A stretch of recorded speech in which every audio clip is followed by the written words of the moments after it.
अपनी अपनी अटकलों से सभी अटके बैठे हैं, अपनी अपनी सोच से सभी अपने को बुद्धिमान मानते हैं, लेकिन अध्यात्म मार्ग के अंदर गुरु जी के द्वारा दिए गए ज्ञान को आप जी ने अंतिम मानना चाहिए। आपसे कितने बुद्धिमान हो, इस संसारिक कार्यों में बेशक बुद्धिमान हो, लेकिन आध्यात्मिक मार्ग में आप बालक हो, और बालक ने बड़ों की बात मानना अनिवार्य होता है। कहते तन सराय में जीव मुसाफिर करता रहे दिमाग रे, रात बसेरा कर ले डेरा, तो चले सवेरा त्याग रे। वो सवेरा कब होगा? जब मृत्यु होगी। मृत्यु होगी तब आंख खुलेंगी। कहते हैं सपना साजा टूट उठ के मुंड पकड़ रोए।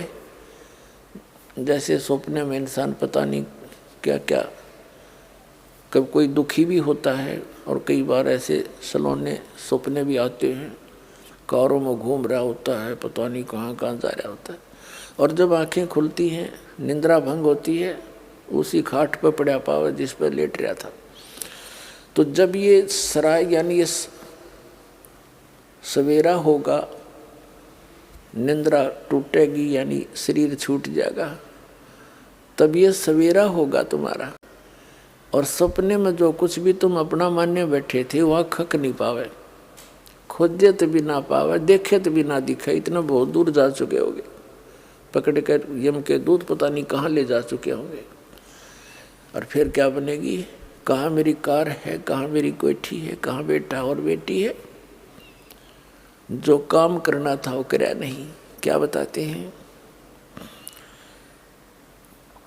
उमदा चोला बना अनमोला, ये लगे दाग पे दाग रे। एक पेट के लिए इंसान ना जाने कितने पाप करके, कितनी झूठ बोल के, अटपट करके, नरे पाप इकट्ठे करके विश्राम लेता है। और मिलना मिलाना वही है जो उसके भाग्य में दाता ने निर्धारित किया हुआ। यह बात जब तक हमारे हृदय में गहनता से नहीं बैठेगी, नहीं जचेगी कि जो मिलना है वो दाता ने देना है।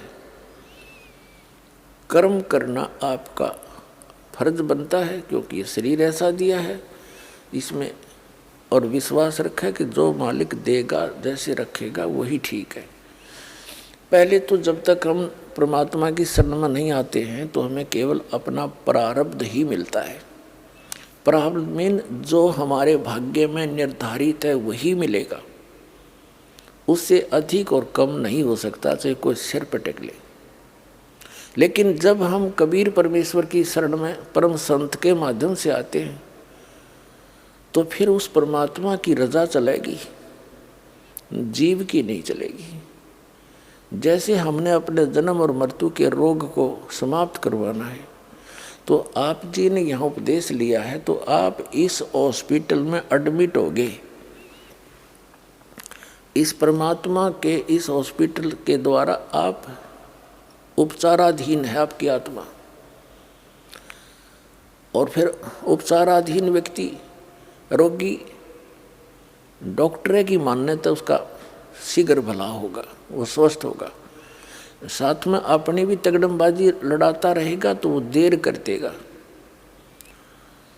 तो डॉक्टर को सब मालूम होता है कौन सी आवश्यक वस्तु इसको देनी है, कौन सा इसको परहेज बताना है। तो आप जी ने सब मर्यादाओं का पालन करना है। कबीर साहब कहते हैं औखद खावे पत्थर है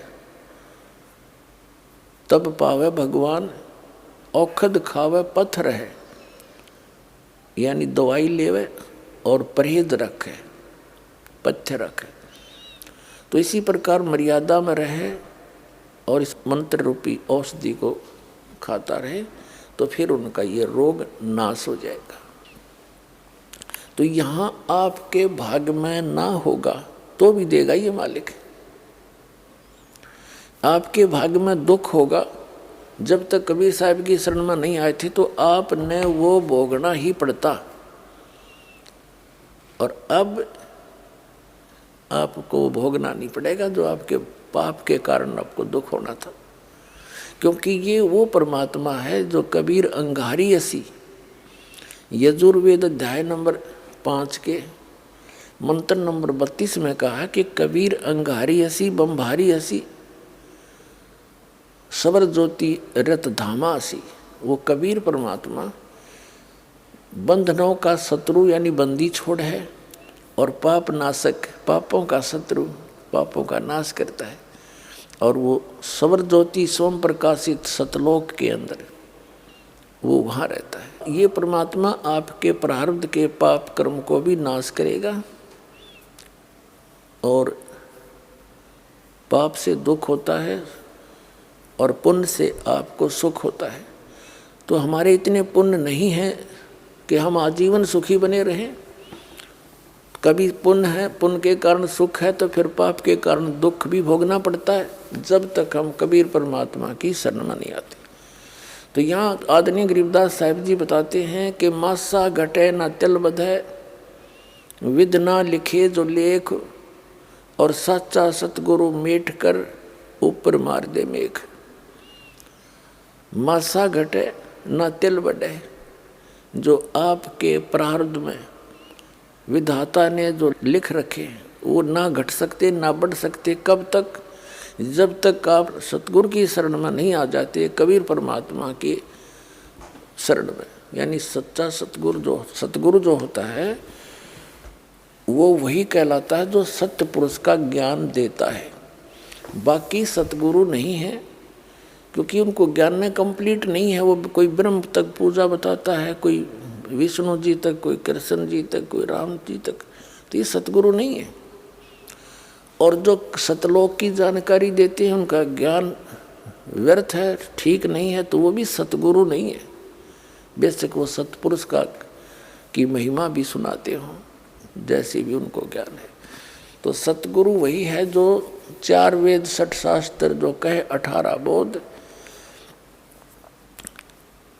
तो पुण्यात्माओं, आपका सौभाग्य है कि आप जी को उस परम पिता की शरण मिल गई, जिसकी शरण में आने के बाद आपको प्रारब्ध का कर्म कोई सेध देगा नहीं, पाप नहीं दुख देगा।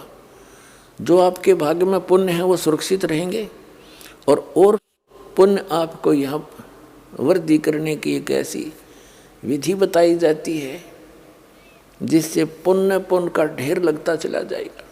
तो इन पुण्यों से, भक्ति से, मंत्र के जाप से आपने इस संसार में जब तक श्वास है रहोगे तब तक इन्हीं से आपने यहाँ का भी खर्चा चलाना है और इसको सुरक्षित भी रखना है, जो सतलोक में जाने के लिए या कमाई काम करेगी।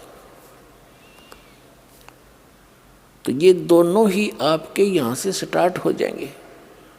यहाँ कौन कौन सी विधि बताई जाती है और सतगुरु हमें क्या बताएगा। अब सतगुरु कैसे विधि बताएगा।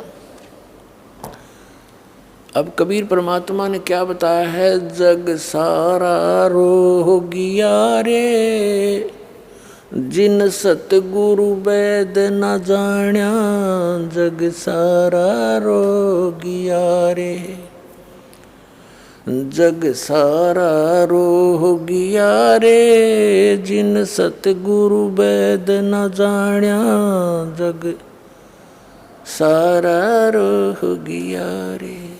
भाई जन्म मरण का रोग लग्या है, तरसना बडेरी खांसी। जन्म मरण का रोग लग्या है, तरसना बडेरी खांसी।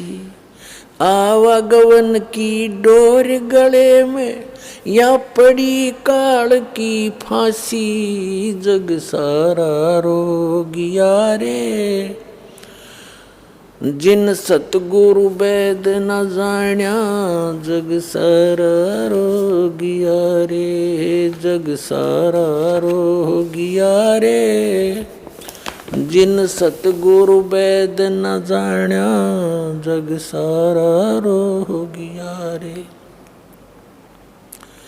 भाई सच्चा सतगुरु कोई न पूजे, इन झूठों जगपतियासी।